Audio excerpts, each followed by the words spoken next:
Buy my novel, Escape from the Village, from major booksellers online. Go to escapevillage.com. Subscribe to my Substack. Go to fountainheadforum.substack.com. Thank you. Welcome to the Party Pal. This is Fountainhead Forum 129. I've got Axel Kaiser, who's in Chile with the Foundation for Progress. We're going to talk about Javier Milei, which, of course, has still been one of my favorite topics. This will be the 22nd edition of the Javier Milei show. So I haven't forgotten. We've got a big election coming up in about 3 weeks still, I think. So, yeah, that will be on the 19th of November. Javier Milei and Sergio Massa for the presidency of Argentina. How are you doing, Axel? I'm fine, thank you. I'm here in Santiago right now. So quick, can you give a quick story? How'd you become a libertarian? Well, I think it was part of my family tradition to be anti-communist, because we had in Chile a communist dictatorship under Salvador Allende in the early 70s, and that was ended by the coup of Augusto Pinochet. And so I wasn't a libertarian, but I was anti-communist. And then while I was at university studying law, I came across The Road to Serfdom by Friedrich Hayek. And then I read the book, and then I thought it was, an eye-opening experience, and I became a libertarian or classical liberal. Since then, I've become one of the main faces in the Spanish-speaking world for the classical liberal ideals. Yeah, so great. So, how long have you known Javier Milei? Probably 7 years. Oh, really? So 8 years. 2016. So before he was in Congress, just when he was an economist. Yes. Before he was in Congress, he started to become famous in Argentina. Actually, when he started, they called him the Axel Kaiser of Argentina. I was more famous than he was back then, and so we met. He had some books of mine that he had read. I signed it. I signed the books to them for him, and we had a lovely conversation, and we became friends. We have met a couple of times after that, and it's only about an hour from Santiago to Buenos Aires by plane. So so it's pretty close. There's a lot of there seems to be a pretty good friendship there between the two countries. So what is Milei doing differently from all other libertarian politicians? Why is he so successful when others have failed? To be honest, I don't think that we've had another politician that has embraced free market ideas in the way Milei has so far, not in the entire West. And so I think what's different about him is that he is really uncompromising. He goes, and tells the things like they are, and he's very, sometimes even aggressive in defending his ideas, and very anti-socialist, and he makes it clear every time he can. And he's a very extremely charismatic person. He's very charismatic and very courageous, and I think that's the difference. He doesn't belong to any sort of political party, or he created his own party. Actually, he comes from outside of the realm of politics, and so he's not restrained by the usual environment that you find when you are a politician in a given political party. And I think that has been a key to his success, because he had nothing to lose, no one to tell him what he can do, what he cannot do, or what he can say, what he cannot say. And he has been extremely effective with this free market revolutionary rhetoric, I would say. We don't hear the word, at least in America, the word charismatic with libertarians very often. Do you think maybe he got that because he was a rock star and a soccer player? Maybe. I mean, could that be the difference? Or I think that is an important point, because libertarians, classical liberals, tend to be conservatives, tend to be boring, tend to be very formal, They don't know how to become. They are not sexy. Let's put it that way. In terms of they're not attractive to people, with few exceptions. They don't have any errors, and Milei does have all of that. And in my personal experience, I also have hundreds of thousands of followers.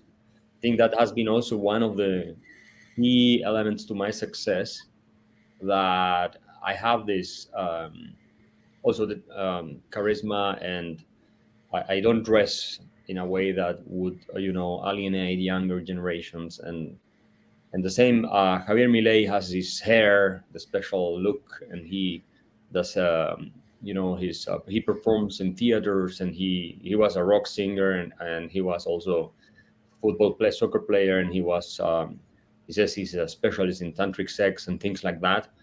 And could you imagine a free market guy saying that in the United States or somewhere else? No, that doesn't happen. Now, even the left doesn't say those things, but at least they are more open to have fun, and they're not as judgmental of other people, I think. And that's something that's that has helped them a lot among the young people, especially.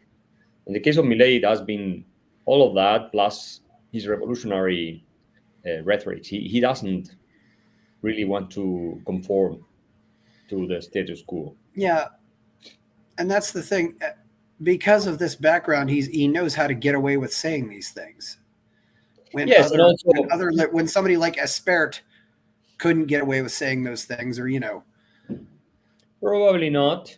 He has another profile, completely. But it's also Milei is also a very Argentinian phenomenon. Argentina is a special country where everything is like a reality show, and they are Italian, so they are very intense, and it's really a fun country to observe. And politics is always like you know magical realism. So so it's not so strange for Argentinians to have someone like Milei. Would be strange in Chile to have someone like him, because Chileans are more serious, are more boring, are they don't like so much this type of individuals. But even in Argentina, it's the first time in history that you have a free market president that's about to win an election. So yeah. Well, people also say it's gotten to a point where it's bad enough that people are going to listen to him as well. I mean, we recently saw people lining up for gas, stuff like that. The yeah, bordering on hyperinflation. That when the people are just getting desperate enough, they say, okay, we got, and it sounds like, I mean, he's gotten the endorsement of Patricia Bullrich. I think he's sort of got endorsement from Miriam Bregman. Has Schiaretti endorsed him as well, or not? not that I know of. Okay, Uh, those were the other three top contenders for the I know that presidency. that he's of course being supported by Bullrich and Macri, Yeah, and I think that could be enough yeah, in order to win. It's gonna be tough because the government is so corrupt, and Massa, it's basically he would do anything in his power to remain and to gain the yeah, presidency. And it's a mafia, basically. It's a mafia yeah, state. and you got all these people who are on the government payroll in one way or another. Yes, of course. I I mean, mean, it's a completely corrupt system. I mean, Argentina is. You have to take a look at Argentina to know what expects the West if we continue doing the same things that we have yeah, been doing in the last decades. So yeah, I mean, it's a mafia state. It's basically a mafia state. They even kill you. Like it's. I mean, I wouldn't be surprised if there is an attempt on Milei's life. To be very right. honest, I hope it doesn't happen, and probably is not the most likely thing. But I think it's not impossible. I mean, it could happen.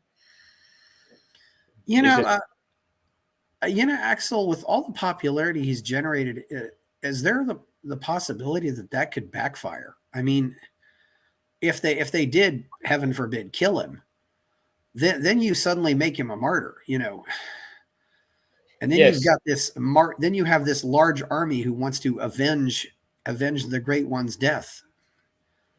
Absolutely, I think they would make him a martyr, and that would be very bad for the Peronists. But I think when it's about power and immediate Yeah, power, this kind of reasoning at least doesn't come up among certain groups, right? Because they are defending their interests, and if they're going to lose billions of dollars, they might be able to do something like this. And I yeah, don't mean only the Peronists who are sitting in power, maybe business people who are, if you open up the economy, are going to lose huge amounts of money because you will have to face competition and maybe you will go bankrupt. And they are used to having this fascism, corporatist, yeah. Mm, system. And so you never know. But Argentina is a mafia state, yeah, a it's really mafia unfortunate. society, basically. Yeah. I mean, really, it seems like the thing for if I was Milei, I would just go out and ask every day. I said, "Okay, Argentina, do you still want more of this?" And he's saying that. He's yeah, saying yeah, that. He's actually saying that. yeah, And the situation is so desperate. It's like you are saying, and so that's why I think he's going to win, unless they steal the election or something happens. But I think he's still going to yeah. win because they have nothing left to lose. Is it fair, to, Axel? Is it fair to say that in some ways he's already won? I mean, with the younger voters and other things like that. I mean, maybe we'll see a new generation of younger Javier Mileis coming into the Congress and things like that. I mean, Yes, I've been arguing this for many years actually. I think he already won because he managed to create a structural change among in public opinion in Argentina. That means it's a change that's going to be permanent. Among the younger generations are not going to be Peronists anymore. I mean, a part of them, not all of them, but a part of the younger generations are going to be pro-market and pro yeah, ideas of freedom, and that is already a triumph. I mean, undeniable. It's undeniable. So I think he already won. yeah, In and this is a generation that's really never known good times. No, because Yeah, they were born under Kirchner's and yeah, grew up under the Kirchners, and they don't know, what the Menem years were all about, or they were little kids when that happened, and in the end, it also, the results were also disastrous in the end. But yeah, I mean, they don't know what it's like to grow up in a prosperous or to live in a prosperous country. yeah. So If Milei wins the presidency, what kind of obstacles do you think he'll have once he's in there? I think the main problem he will face is that he has to deliver very quickly. He has Yeah, 90 days, not more than that, to deliver a credible and substantial plan of reforms that would have a chance of being passed by Congress. And that is another obstacle. It's going to be very hard yeah, because he doesn't have a majority. And he would have to be extremely aggressive in the sense that if Congress doesn't pass the reforms, he will have to blame all on Congress yeah, and treat them as the traitors of the people, and then try to canalize all the frustration of the population against Congress and not against himself, because usually you tend to get angry and mad at the president. He cannot moderate because he was elected for being, a hardliner, and then it's his partners on the coalition Juntos por el Cambio who tend to be more moderates, and you cannot solve the problems in Argentina by being a moderate. This is not going to yeah. work. So that those are very difficult obstacles. And then if he has the reforms, you will have all the people on the streets and the left rioting, and this Yeah. public order will be chaotic or disrupted because you have all the left. It's what they do when they're not in power. Yeah. They make it impossible for you to govern. That's what they And do. and from what I'm hearing, a lot of these rioters and other people are actually being funded in some cases by Cuba or some cases by Venezuela. Is that correct? Or Well, that was certainly the Castro case. has apparently been stirring trouble since the 70s, or well, Castro is dead now, but No, but this is true. There is some element of foreign intervention, but it's not the main explanation. You in Argentina, you had that before Chavez, yeah, and even before Castro under Peron. You had these groups. It's a fascist society, very much. yeah, It's they have this mentality of corporate sort of fight, and then the workers unite, and then against the unions are very strong, and but they, at the same time, are in bed with government and in bed also with the companies, and yeah. so it's a very organic in that sense society. Mhm. But when you are facing individual freedom, and you are part of this system, you rebel and you go on the streets. It's the same in Chile. In Chile, we had more elements of subversion in 2019 because we have a very hardcore left also. That's very much on the payroll, I would say. I would argue some of them of the Communist Party in Cuba and Venezuela. So yeah, that those people sent intelligent agents and people like that to create chaos here. And because we are a country of who has a very stupid political elite on the center right and the center left, we dismantled our intelligence services, and we promoted defund the police, and we promoted let's uh, discredit the military, and so we couldn't restore public order back. That was only restored when the pandemic came. Yeah. So yeah, it's part of being in these third world countries. Yeah, I've also heard that a lot of the symbolism used in the 2019 Chile protests were being the same symbols were being used in the 2020 protests. I don't know if that's significant or not, but they were all had the same symbols on their flags and stuff like that. So I don't know if maybe that's just a coincidence or maybe it isn't. But You mean what? the yeah. Yeah, what kind of impact do you think a Milei win could have on the rest of South America and maybe the rest of the Spanish speaking world? No, I think if Milei wins and then he's successful with stabilizing the Argentinian economy, it's not going to have an impact on Latin America and the Spanish speaking world. It's going to have an impact in the whole Western world. Yeah, Because people are not seeing this clearly now. But in the 1970s, when Chile made all the free market reforms, yeah, inspired and led by the Chicago boys, we became the role model for the whole developing world, but also for the reforms of Margaret Thatcher and Ronald Reagan.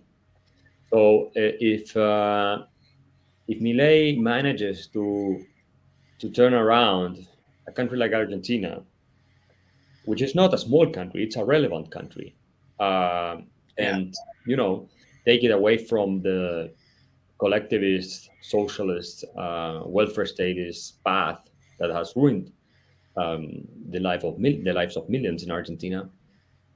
If he manages that's a heroic achievement. This will be a president that is going to be cited in all debates across the Western world. And we are facing fiscal crisis in the U.S., in Europe. This is welfare states that are not longer sustainable in any of these countries. You have more and more problems with social spending, with high taxes, with regulations, with eventually very high levels of inflation in many parts. So Argentina, it's the example that everyone uses how not to do things. So that's my yeah, point. I mean, economists all over the world are going to be looking at what happens there. yeah, yeah. Of course, socialism is the failed idea that never dies, though, and Of course, uh, yeah, and the problem is that it's gaining more and more traction in among younger generations in US oh and yeah, UK and also in Europe, and that's a very dangerous thing. And so yeah, yeah, I mean, you have to learn from Latin America. Here we have several communist presidents here, and the Marxist ideology is more alive in Latin America than in any other place. I would say, with the exception of the campuses in American universities, where you have more this postmodern type of Yeah. neo-Marxist ideology taking over, and then taking over culture and everything else. But I mean, there is a lot you can learn from Latin America, and see what has been done here by the left. It's the same they would do if they had the chance anywhere else. Yeah, and that's, I think that's the problem. Is I don't know how old you were, but remembering when the Soviet Union dissolved and the Berlin Wall fell.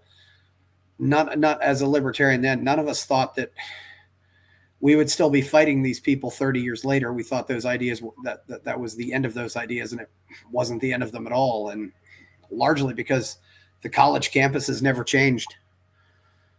Uh, Yeah, and I would argue it even they changed for worse, because if you take a look at the percentage of conservative versus liberal professors, or free market versus socialist professors and administrators in the American university system, it is much higher, the percentage now, than it was 30, 40 years ago. yeah, And they are more to the left than it used to be the case 40 years ago. So that is one of the reasons why we're in deep crisis in the West, because we lost the universities, not only in the US, but also yeah, in all the Anglo-Saxon sphere, and also in Europe, but mostly in the Anglo-Saxon sphere, and the United States, that has the most prestigious universities. So the ideas that are being taught there spread everywhere like wildfire. We already have these stupid people here speaking about decolonization and things like that, yeah, and transgender, and this is in Latin America. Well, they import that from the United States, because all of these professors who teach here, they have their PhDs in American or European universities. They come back, they bring these things, and they spread it. And since we have a Marxist tradition anyways in Latin America, which yeah, is stronger than in North America, then it's like fertile soil for all of this. So yeah. Granted, but one thing, I think you still in Latin America have a culture that, to a certain degree, still takes marriage and family seriously. We don't have that at all in America anymore. yes, that is true. We are I mean, more as we value a lot yeah, social life and friendship and family. Even so, the birth rates are declining. yeah, Chile doesn't have a replacement rate, yeah. um, and so it's part of a global problem. But you are right that we tend to take affective communities more seriously than Americans and other developed nations do. I mean, like on my last show, a young guy, 22, American, he said the only interactions men have with in this country now are porn and feminism, and he said that's a recipe for disaster. It's a recipe for disaster, and I think you are many men who are being left behind, and you see that Yeah, on all statistics, and death of despair, mostly men, and so on, and this is going to lead to increasing social chaos, to more and more also frustrated women, because yeah, you have more and more women who are being single, childless, and this is not healthy in the long run for most of them. And so you will have lonely people, uh, more and more, which is also correlated with more mental illness and more problems of all sorts. yeah, And that's a huge challenge that no one wants to talk about in the US, because it's politically incorrect. It's like, you are a conservative or you are a fascist if you say that the family does matter. But since yeah, the universities were taken over by this idiotic Marxist ideology, that the family structure, traditional family, is like an oppressive institution, then if you defend the traditional family, or even not non-traditional family, like just family, you can be accused, or you will probably be accused of being on the side of the patriarchy and the oppressors, and all of yeah. that. And so it's very hard to solve that problem.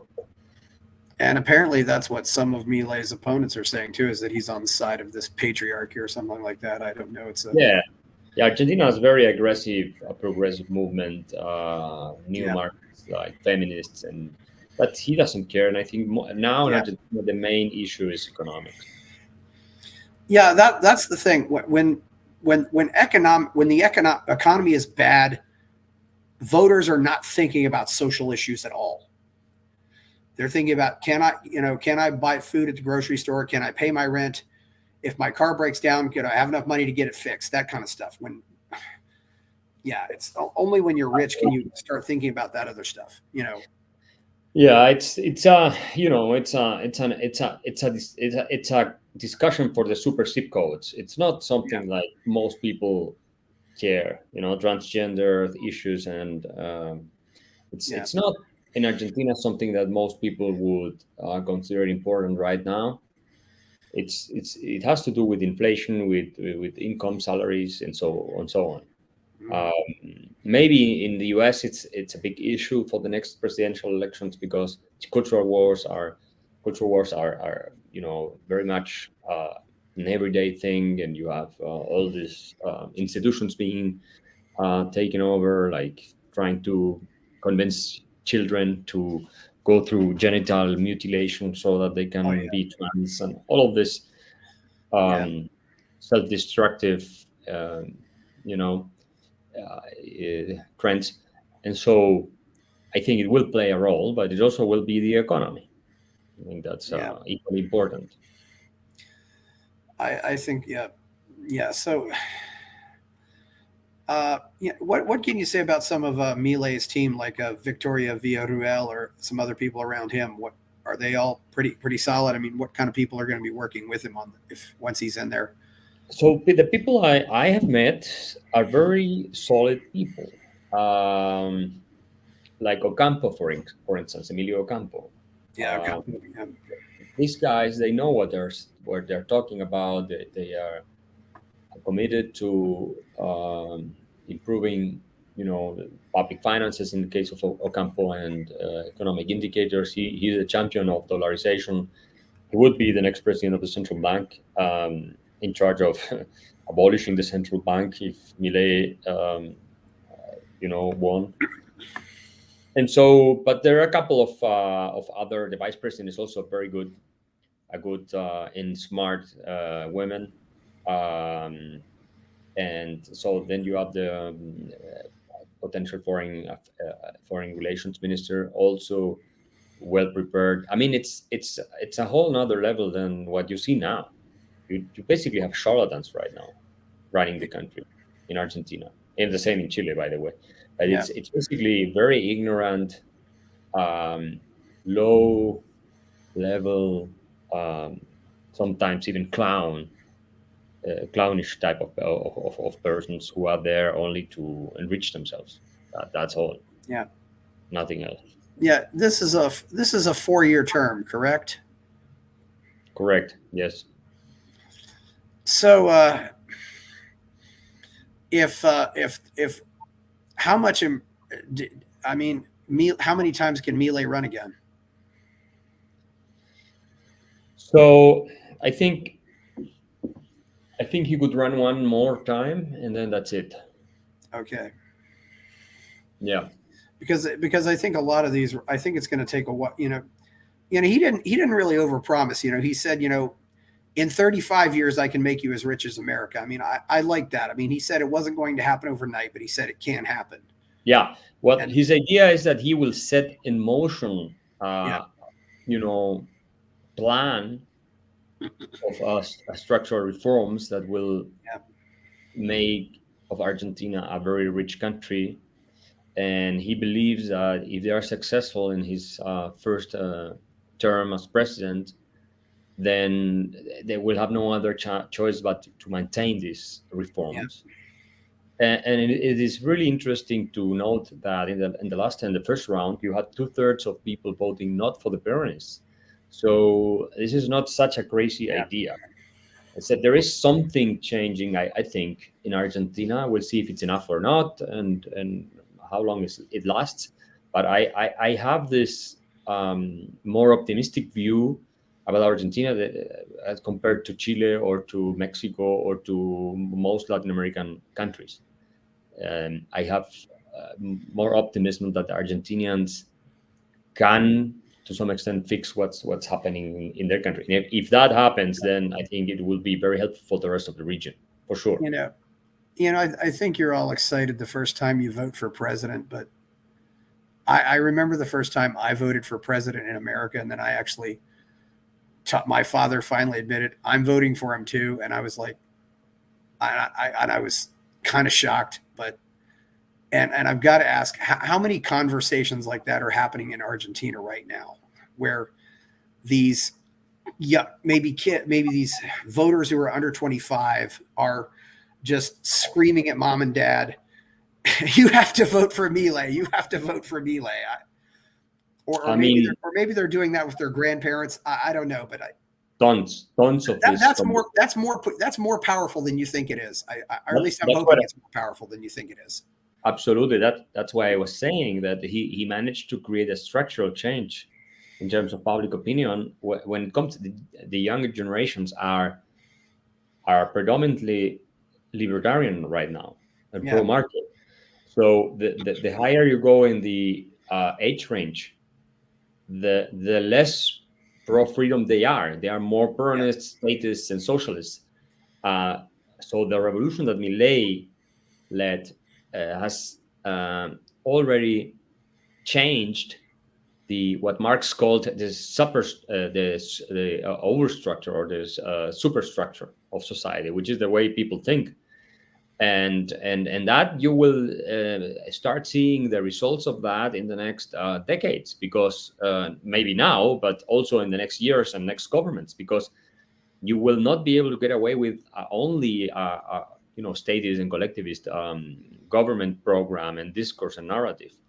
So the contribution Milei has made, I think it's huge. It's not only Milei, by the way. There are others who have been speaking about freedom, like Spert and like Lopez Murphy and Alberto Venegas and many intellectuals. But of course, Milei is the guy who took all of these ideas and he made them popular. He is the one who made them popular and led the mental revolution. And so it's exactly as you say. This is so relevant what is happening in Argentina, and no one is paying attention to that fact. That is the cultural hegemony in Argentina is changing. I'm kind of glad in a way that so much of the world seems to be focused on Israel right now, because they're just not paying attention to what's happening here, even though I've said this could be the most important election in the history of the world, and maybe that's not an exaggeration, but I've actually compared Milei to Lenin, but in the sense of a democratic capitalist version of the Bolshevik Revolution here. I mean, well, I would say I wouldn't compare him to Lenin, because Lenin, remember, was basically ultimately was a violent revolution. But I understand that. But I would compare it. I mean, if you want to take someone from the other side, choose someone from the other side, I think it would be Perón. Maybe Perón, It's like a free market libertarian, classical liberal, anti-woke and non-military, because Perón was a general after all. And he participated in a regime that was a dictatorship. Milei has done none of those things.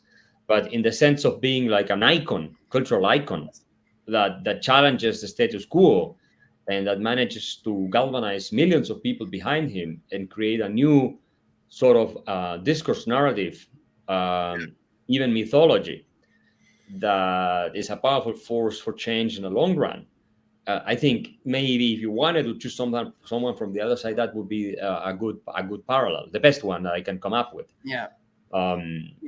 But of course, there are galaxies of differences between Milei and Perón. As Milei is on the good side, Perón was on the bad side. Milei is actually trying to fix everything that Perón and the Peronists ruined. So but you if you fight a war, you have to fight it with the weapons that are available, and that you need to win it. Well, I wonder also, because I've read that Marx wasn't taken seriously until the Bolsheviks by the college professors until the Bolsheviks taken over. Maybe this could lead to a revolution in the colleges too. I don't know.